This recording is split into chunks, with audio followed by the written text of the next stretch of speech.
तक जाएगा। ठीक, पहला क्वेश्चन है महात्मा बुद्ध ने अपना धर्म चक्र प्रवर्तन किस स्थान पर दिया था। वेरी इंपॉर्टेंट क्वेश्चन है दोस्तों। ठीक है, महात्मा बुद्ध के जीवन काल का बहुत ही इंपॉर्टेंट क्षण था वो। ठीक, तो कहाँ, लुम्बिनी, सारनाथ, पाटलिपुत्र या फिर वैशाली दोस्तों। तो कहाँ पर दिया था, तो सारनाथ को। देखिए वहाँ जो धर्म चक्र प्रवर्तन इसको क्या बोलते हैं, जब देखिए पहली बार जो इन्होंने उपदेश दिया था ज्ञान प्राप्त करने के बाद, जब महात्मा बुद्ध ने उपदेश दिया था 5 ब्राह्मणों को सबसे पहले उपदेश दिया था, कहाँ दिया था, सारनाथ में, जिसको पहले क्या बोलते थे, ऋषि पत्तनम। ठीक, याद रखेंगे ऋषि पत्तनम। ठीक, तो वहीं उसी को क्या बोलते हैं, प्रथम उपदेश को ही हम धर्म चक्र प्रवर्तन बोलते हैं। ठीक, तो धर्म चक्र प्रवर्तन कहाँ दिया था, सारनाथ में। देखिए उपदेश को, प्रथम उपदेश को धर्म चक्र प्रवर्तन बोलते हैं। और जो घर से निकले थे, घर से आए थे, वो 25 वर्ष की आयु में क्या हुए थे, सॉरी जो घर से वो निकले थे गृह त्याग को क्या बोलते हैं, महाभिनिष्क्रमण। और उनके मृत्यु के समय को क्या बोलते हैं, महापरिनिर्वाण। तो ये तीनों चीजें इनके जुड़ी हुई हैं इनसे, तो ये चीज याद रखेंगे दोस्तों। ठीक है,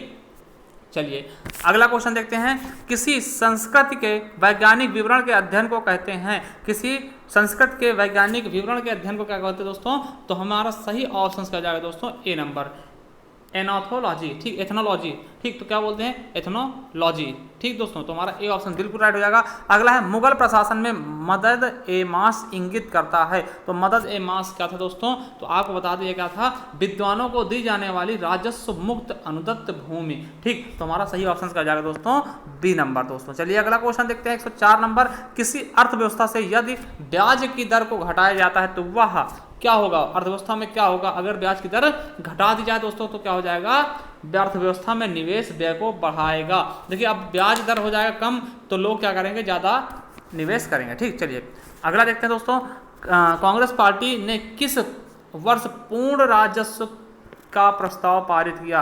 तो कब किया था दोस्तों, पूर्ण राजस्व का प्रस्ताव कब किया था दोस्तों, तो आपको बता दें हमारा 105 का सही ऑप्शन क्या जाएगा, 1929 में। देखिए 1929 में कहाँ हुआ था, लाहौर अधिवेशन में। ठीक, देखिए कहाँ पर, लाहौर अधिवेशन, याद रखेंगे लाहौर जो कि पाकिस्तान पर था, लाहौर अधिवेशन में। और इसके अध्यक्ष कौन थे उस समय, पंडित जवाहरलाल नेहरू थे। कौन थे, पंडित जवाहरलाल नेहरू जी थे। उन्हीं के समय में ये 1929 में पूर्ण स्वराज की स्थापना के प्रस्ताव के बारे में आवाज उठाई गई थी, पारित किया गया था दोस्तों। चलिए अगला क्वेश्चन देख लेते दोस्तों, 106 नंबर यानी 6वां क्वेश्चन। 2011 में देश के निम्नलिखित राज्यों में से साक्षरता दर सबसे कम थी। तो किसमें सबसे कम थी, उड़ीसा, बिहार, झारखंड, छत्तीसगढ़ दोस्तों।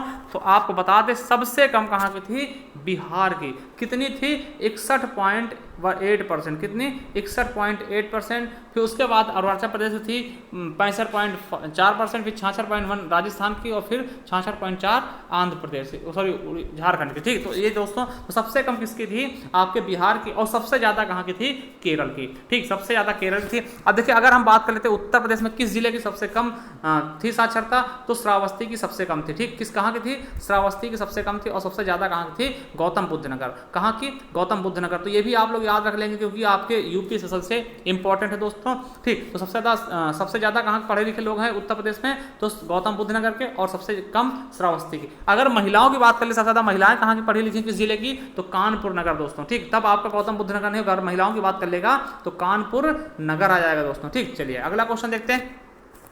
नेक्स्ट क्वेश्चन है, कांग्रेस के नरम दल के नेताओं की आंदोलन की पद्धति क्या थी, असहयोग, अनुकूल प्रविघटन, या फिर राजमानवबद्ध आंदोलन, या अविधेयक। तो दोस्तों इनकी क्या थी, सोच क्या थी, तो हमारा बी ऑप्शन बिल्कुल राइट हो जाएगा दोस्तों। ठीक, क्या हो जाएगा, बी ऑप्शन बिल्कुल राइट हो जाएगा। चलिए अगला क्वेश्चन देखते हैं। उत्तर प्रदेश के निम्नलिखित जनपदों में से कौन सा क्षेत्रफल की दृष्टि से सबसे छोटा है। तो सबसे छोटा जनपद कौन सा दोस्तों, निम्न में से, मतलब इनमें से बताना है आपको सबसे छोटा कौन सा दोस्तों, वाराणसी, जौनपुर, इलाहाबाद, या फिर गाजीपुर। तो हमारा सबसे छोटा जिला कौन सा हो जाएगा दोस्तों, तो इसमें देखिए इनमें से सबसे छोटा कौन सा हो जाएगा, हमारा वाराणसी। ठीक, वाराणसी क्या है, इन चारों में से सबसे छोटा है, जिसका इसका वर्ग कितना है, क्षेत्रफल कितना है, तो 1535 वर्ग किलोमीटर। ठीक, 1535 वर्ग किलोमीटर है दोस्तों। ठीक है, चलिए अगला क्वेश्चन है, मुजफ्फरपुर में किंग्सफोर्ड की हत्या का प्रयास कब किया गया था दोस्तों। वेरी इंपॉर्टेंट क्वेश्चन है, कब किया गया दोस्तों, 1908, 1909, 1907, 1911। तो कब किया गया दोस्तों, तो 1908 में। ठीक, किसके द्वारा किया, देखिए आपको बता दें जो मुजफ्फरनगर में जो किंग्सफोर्ड की हत्या का प्रयास कब किया गया था, तो 30 अप्रैल। ठीक, याद रखेंगे, दिन भी याद रख लेंगे, 30 अप्रैल 1908 को। किसके द्वारा, प्रफुल्ल चाकी और खुदीराम बोस। किसके द्वारा, प्रफुल्ल चाकी और खुदीराम बोस जी द्वारा की गई थी। ठीक दोस्तों, तो चलिए अब देखिए ये पकड़े गए थे, आत्महत्या कर ली थी। देखिए एक ने प्रफुल्ल चाकी ने तो पुलिस से बचने के लिए कहा आत्महत्या कर ली थी, और खुदीराम बोस को गिरफ्तार करके फांसी दे दी गई थी दोस्तों। अगला है मुंडा जनजातियां अधिकांशतः बसी है। मुंडा जनजातियां कहाँ पाई गई? मध्य प्रदेश, उत्तर प्रदेश, असम या फिर झारखंड दोस्तों। तो आपको पता है मुंडा जो जनजाति है वो आपके झारखंड में पाई जाती है दोस्तों। ठीक, झारखंड जो पहाड़ी है उसी में अधिकतर ये बसी हुई। देखिए मध्य प्रदेश की बात करें तो मध्य प्रदेश में कौन सी? भील, गोंड, इस तरह की जनजाति पाई जाती है दोस्तों। असम में बोडो, राभा, दिमारा ये जनजातियां पाई जाती हैं। और उत्तर प्रदेश में आपको पता है कोल होता है, खरवार होते हैं, लगभग 13 जनजातियां पाई जाती है दोस्तों उत्तर प्रदेश की। ठीक, चलिए अगला क्वेश्चन है समुद्री जल की लवणता घटती है जब? कब घटती दोस्तों? तो कब घटती? जब अधिक वर्षा होती। कब होती? जब अधिक वर्षा होती। देखिए वर्षा का पानी शुद्ध होता है, वो समुद्र जल में मिलेगा, तो कब उसकी लवणता धीरे धीरे कम हो जाएगी। ठीक दोस्तों, चलिए अगला क्वेश्चन देखते हैं। 1942 के आंदोलन में डॉक्टर राजेंद्र प्रसाद को किस जेल में कैद किया गया था? जब 1942 का आंदोलन हुआ था, ठीक, कौन सा हुआ था? असहयोग आंदोलन ना, तब डॉक्टर राजेंद्र प्रसाद को किस जेल में रखा गया था दोस्तों? Bankipur jail, Hazaribagh jail, Bhagalpur jail या फिर कैंप जेल। तो दोस्तों कहाँ रखा था उनको? तो आपको बता दें कहाँ पर? बांकीपुर जेल। ठीक, बांकीपुर जेल में इनको रखा गया था दोस्तों। ये कहाँ पड़ता है? पटना में। ठीक, कहाँ पड़ता है? पटना में पड़ता है दोस्तों। ठीक है, और देखिए हजारीबाग जेल में किसको रखा गया था? जयप्रकाश नारायण को। ठीक, जयप्रकाश नारायण जी को हजारीबाग जेल में रखा गया था और वो दीवार तोड़कर भाग लिए थे। ठीक दोस्तों, चलिए अगला क्वेश्चन देखते हैं। ओजोन परत बताया जाता है। ओजोन परत क्या बताता है दोस्तों? अटलांटिक की वायुमंडलीय स्थिति या फिर शनि ग्रह पर की गई एक आधुनिक खोज, या पृथ्वी की सतह से लगभग 10 से 20 किलोमीटर नीचे की परत, या फिर पृथ्वी की सतह से 15 से 20 किलोमीटर ऊपर में वायुमंडल की परत। तो कहाँ होता है? देखिए ओजोन परत जो होता है वो आपके समताप मंडल में पाया जाता है दोस्तों। देखिए तो इसका सही ऑप्शन हो जाएगा हमारा डी नंबर, पृथ्वी की सतह से 15-20 किलोमीटर ऊपर में वायुमंडल की परत। ठीक, चलिए अगला है हुमायूं द्वारा लड़े गए 4 प्रमुख युद्धों की तिथि अनुसार आपको सही क्रम में युद्ध स्थलों को अंकित करना है दोस्तों। तो सही क्रम क्या होगा इसका, ये हमें बताना है। तो हमारा सही क्रम क्या हो जाएगा दोस्तों? D number. देखिए देवरा का युद्ध कब हुआ था? तो 1532 में। कब हुआ? तो 1532 में। देखिए 1500 में सब कुछ हुए थे, सारे युद्ध 1500 में हुए थे, तो हम केवल उनका पीछे का लिखते आएंगे। तो देवरा का हुआ 32 में हुआ दोस्तों, 1532 हो गया। चौसा कब हुआ? तो 39 में, 1539 में हुआ दोस्तों। कन्नौज कब हुआ? कन्नौज जिसको हम बिलग्राम का युद्ध भी कहते हैं, तो 1540 में हुआ दोस्तों, तो 40 में हो गया। और उसके बाद सरहिंद कब हुआ? 1555 में। ठीक, देखिए देवरा का हुआ 32 में हुआ, 1532, और चौसा का हुआ 1539 हुआ, और बिलग्राम या फिर कन्नौज का कब हुआ है? तो आपका 1540 हो गया, और 1555 में सरहिंद का हो गया दोस्तों। चलिए अगला क्वेश्चन है भारत में सर्वाधिक अनुसूचित जाति जनसंख्या वाला प्रदेश कौन सा? जहां पर सर्वाधिक अनुसूचित जाति जनसंख्या पाई जाती है दोस्तों, वो कौन सा स्थान है दोस्तों? तो आपको बता दें कौन सा है, अपना उत्तर प्रदेश। ठीक, उत्तर प्रदेश सबसे ज्यादा अनुसूचित जाति पाई जाती है दोस्तों। चलिए अगला क्वेश्चन देखते हैं। भारत की 1/4 से अधिक नगरीय जनसंख्या जिन 2 राज्यों में निवास करती है, वो 2 राज्य कौन कौन से हैं दोस्तों? देखिए नगरीय जनसंख्या, ठीक, नगरीय जनसंख्या की बात की जा रही, जहां पर क्या कि सबसे 1/4 लगभग 1/4 हिस्सा, ठीक, कहाँ निवास करती, किन 2 राज्यों में निवास करती? तो आपको बता दें महाराष्ट्र और उत्तर प्रदेश में दोस्तों। चलिए अगला क्वेश्चन है राजनीतिक सुधारों को लेकर विरोध करने वाले पहले भारतीय कौन थे? जो राजनीतिक सुधार है उसके लिए विरोध सबसे पहले किसने किया था दोस्तों? तो इसके बारे में पूछा गया, तो आपको बता दें किसने किया था? बाल गंगाधर तिलक ने, बाल गंगाधर तिलक ने। चलिए अगला है संसार में सर्वाधिक नगरीकृत देश कौन सा है? देखिए दोस्तों आपको बता दें संसार में सबसे ज्यादा नगरीकृत देश कौन सा है दोस्तों? तो सिंगापुर है। ठीक, सिंगापुर का है सबसे ज्यादा नगरीकृत देश है। ठीक, मतलब कि लगभग 100% मान सकते हैं उसको, 100% जनसंख्या क्या है? नगरीकृत है दोस्तों। ठीक, चलिए अगला क्वेश्चन देखते हैं। भील जाति कहाँ पाई जाती है? जो भील जाति होती है वो कहाँ पाई जाती है? असम, झारखंड, पश्चिम बंगाल या फिर महाराष्ट्र दोस्तों। तो कहाँ पाई जाती है? महाराष्ट्र में क्या पाई जाती है? भील जनजाति क्या है? मुख्यतः मध्य प्रदेश, महाराष्ट्र, राजस्थान में, गुजरात में पाई जाती है दोस्तों। ठीक, चलिए अगला क्वेश्चन देखते हैं दोस्तों। क्या कह रहा है कि एक उच्च न्यायालय का न्यायाधीश अपना त्यागपत्र संबोधित करेगा। तो उच्च न्यायालय का जो न्यायाधीश है वो अपना त्यागपत्र किसको देगा दोस्तों? तो ये चीज आपको बताना है। देखिए तो किसको करेगा संबोधित? तो आपको अपने राष्ट्रपति को देता हो। ठीक, किसको देगा? अब राष्ट्रपति को देगा, अनुच्छेद 217(1) के तहत। ठीक, 217(a) के तहत वो ये करता है। ठीक दोस्तों, चलिए अगला क्वेश्चन है भारतीय संविधान में कितनी भाषाएं क्षेत्रीय भाषाओं के रूप में मान्यता प्राप्त है दोस्तों? तो कितनी भाषाएं क्षेत्रीय भाषा के रूप में मान्यता प्राप्त है दोस्तों? तो 22 भाषाएं हैं। वर्तमान में कितनी है? 22 हैं, और मूल संविधान में कितनी थी? 14 थी। ठीक दोस्तों, 14 पहले थी मूल संविधान में, और अभी कितनी है? 22 हैं। ठीक, टोटल 22 हैं। ठीक दोस्तों, याद रखेंगे जैसे 22 दिसंबर 2003 को भी जोड़ा गया था। ठीक, 4 भाषाएं मैथिली, बोडो, डोगो, देखिए बोडो, डोगरी, संथाली और मैथिली। ठीक, तो ये जोड़ी गई थी। ठीक, तो ये भी याद रख लेंगे आप लोग। ठीक, चलिए अगला क्वेश्चन देखते हैं। नेक्स्ट क्वेश्चन क्या कहता है?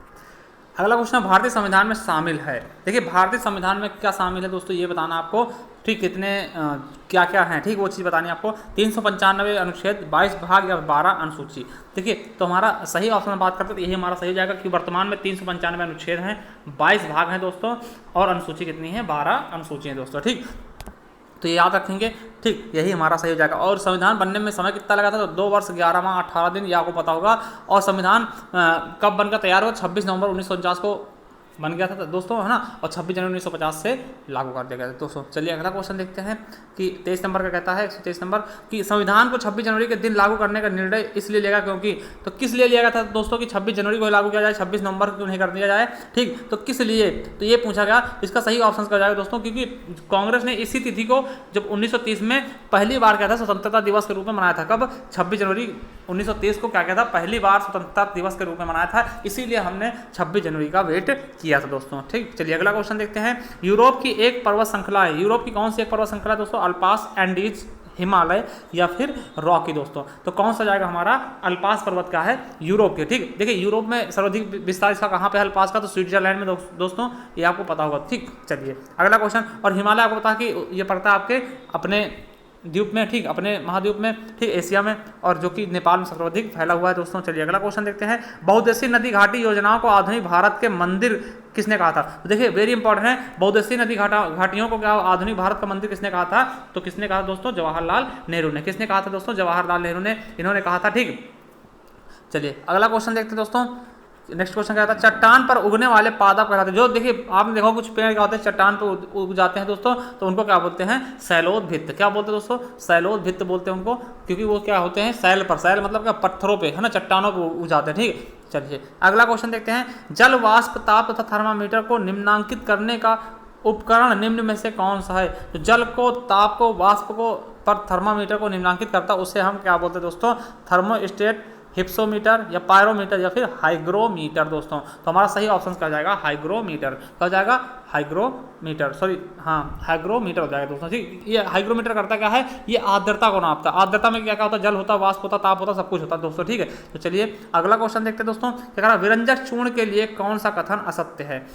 कौन सा कथन क्या है, विरंजक चूर्ण के लिए असत्य है। जल में अधिक विलेय है, तो यही क्या है, गलत है दोस्तों, जल में अधिक विलेय नहीं होता दोस्तों, ठीक। हल्के पीले रंग का चूर्ण है, बिल्कुल सही है। ऑक्सीकरण रखा है, बिल्कुल सही है। तन्म अम्ल की प्रक्रिया में क्लोरीन निष्कासित करता है, बिल्कुल सही है, ठीक। तो हमारा यही ऑप्शन क्या हो जाएगा, गलत हो जाएगा।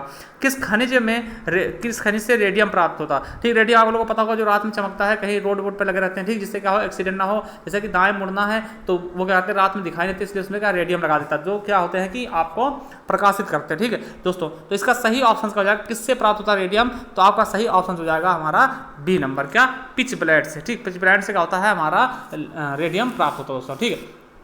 आपको पता होगा रेडियम की खोज जो की गई थी 1898 में, किसने की थी, पियरी, है ना, मैडम क्यूरी और पियरे है ना, पियरे क्यूरी, दोनों क्या थे, हस्बैंड वाइफ थे, ठीक दोस्तों। तो जो पियरे थे और मैडम क्यूरी थी, दोनों ने मिलकर के किया था, और इसलिए इन्हें नोबेल पुरस्कार भी दिया गया दोस्तों। चलिए बत्ती वाले स्टोव में कैरोसिन का बत्ती के ऊपर चढ़ना क्या होता है दोस्तों, किस कारण से जाता है, पृष्ठ तनाव, परासरण, विसरण या फिर द्विध्रुव संकुचन, ठीक दोस्तों। तो इसका सही ऑप्शन क्या जाएगा हमारा सी नंबर, पृष्ठ तनाव, ठीक, पृष्ठ तनाव, ठीक दोस्तों। देखिए वैसे तो केशिकत्व का होता है दोस्तों, यहाँ पे ऑप्शन हमारा सही से मिल नहीं रहा है, ठीक। देखिए पृष्ठ तनाव के कारण क्या होता है, केशिकत्व, ठीक, कभी कभार क्या जाएगा, केशिकत्व के कारण, ठीक। तो केशिकत्व भी हमारा सही हो जाएगा। जैसे कि आप क्या करते हो, कभी कभार आपने देखा होगा कि क्या करते हैं, हम पानी में क्या करते हैं, एक बाल्टी लेते हैं, उसमें हम क्या करते हैं, आधा तौलिया भिगो देते हैं, आधा तौलिया भीगा होता है, तो थोड़ी देर बाद देखते हैं तो तौलिया धीरे धीरे पूरा भीग जाता है ना, तो सब क्या होता है, केशिकत्व होता है, ठीक दोस्तों। चलिए अगला क्वेश्चन देखते हैं। अगला क्वेश्चन है दोस्तों कि निम्नलिखित में से कौन सी विटामिन की खून के जमने में आवश्यकता होती है, ए, सी, डी, ई और के। तो विटामिन, कौन सा विटामिन क्या होता है, खून के थक्के को जमाता दोस्तों, तो आपको बता दें विटामिन के। ये क्या करता है कि खून के थक्के को जमाता दोस्तों, ठीक। तो याद रखेंगे विटामिन के, ठीक है। चलिए अगला क्वेश्चन देखते हैं। क्लोरोफिल में कौन सी धातु का आयन पाया था दोस्तों, तो कौन सा होता है क्लोरोफिल में दोस्तों, तो इंपॉर्टेंट है, कौन सा पाया था, मैग्नीशियम, ठीक, Mg पाया था दोस्तों क्लोरोफिल में, ठीक। तो याद रखेंगे। चलिए अगला है आम की बीज रहित प्रजाति, कौन सा आम है जिसमें बीज ही नहीं होता दोस्तों। बहुत ही अच्छा क्वेश्चन है दोस्तों कि उस आम में क्या होता है कि जो गुठली होती है उसके बीज को क्या बोलते हैं, गुठली बोलते हैं, वही नहीं होता दोस्तों, तो सिंधु आम में, ठीक दोस्तों। चलिए अगला है निम्नलिखित में से कौन सा मनुष्य में अवशेषी अंग नहीं है, तो कौन सा नहीं है दोस्तों, ये आपको बताना दोस्तों। तो हमारा सी ऑप्शन बिल्कुल सही हो जाएगा, सामने वाले चपटे दांत, ठीक कदंक। ठीक, चलिए अगला क्वेश्चन है, उत्तर प्रदेश में रानी लक्ष्मीबाई बांध परियोजना निर्मित है, तो कहाँ पर निर्मित है रानी लक्ष्मीबाई बांध परियोजना, इंपॉर्टेंट दोस्तों, ये याद रख लेंगे दोस्तों। कहाँ पर है, तो बेतवा नदी पर। कहाँ है दोस्तों, तो बेतवा नदी पर स्थित है। और ये देखिए मध्य प्रदेश और उत्तर प्रदेश के संयुक्त रूप से परियोजना बनाई गई है, ठीक दोस्तों, ललितपुर के पास में है, ठीक, ललितपुर जो जिला है वहाँ पास में बेतवा नदी के किनारे स्थित है दोस्तों। चलिए अगला क्वेश्चन है, पीत क्रांति यानी पीली क्रांति किससे संबंधित दोस्तों, तो पीली क्रांति किससे संबंधित आपकी, तो हमारा सही ऑप्शन क्या है, तिलहन से। ठीक, तिलहन से। खाद्यान्न से क्या होता है, हरित क्रांति, खाद्यान्न से होता है। मत्स्य से क्या होता है दोस्तों, नीली क्रांति। ठीक, आपको पता होगा कि नीली क्रांति का मत्स्य होती है दोस्तों, और श्वेत क्रांति होती है दूध से। ठीक, तो याद रखेंगे। और श्वेत क्रांति जनक कौन है, तो वर्गीज कुरियन जी हैं। और हरित क्रांति कौन है दोस्तों, तो आपको बता दें एम.एस. स्वामीनाथन है। चलिए अगला क्वेश्चन देखते हैं दोस्तों, निम्नलिखित में से कौन सा एक बाल्टिक राष्ट्र नहीं है, तो कौन सा एक बाल्टिक राष्ट्र नहीं दोस्तों, तो हम बता दें आपको, स्लोवाकिया क्या है, बाल्टिक राष्ट्र नहीं है दोस्तों। तो देखिए 37 क्वेश्चन हो गए दोस्तों। 38वां क्वेश्चन देखते हैं आज का, किस प्रकार के कंप्यूटर को सर्वाधिक प्रयोग किया जाता है दोस्तों, तो किस प्रकार के कंप्यूटर सबसे ज्यादा प्रयोग होता है, तो माइक्रो कंप्यूटर ना, माइक्रो कंप्यूटर का सबसे ज्यादा प्रयोग होता है। ठीक, तो याद रखेंगे माइक्रो कंप्यूटर का सबसे ज्यादा प्रयोग किया जाता है दोस्तों। ठीक, इन्हें आसानी से क्या करते हैं, इसको हम पर्सनल कंप्यूटर भी कहते हैं, इन्हें आसानी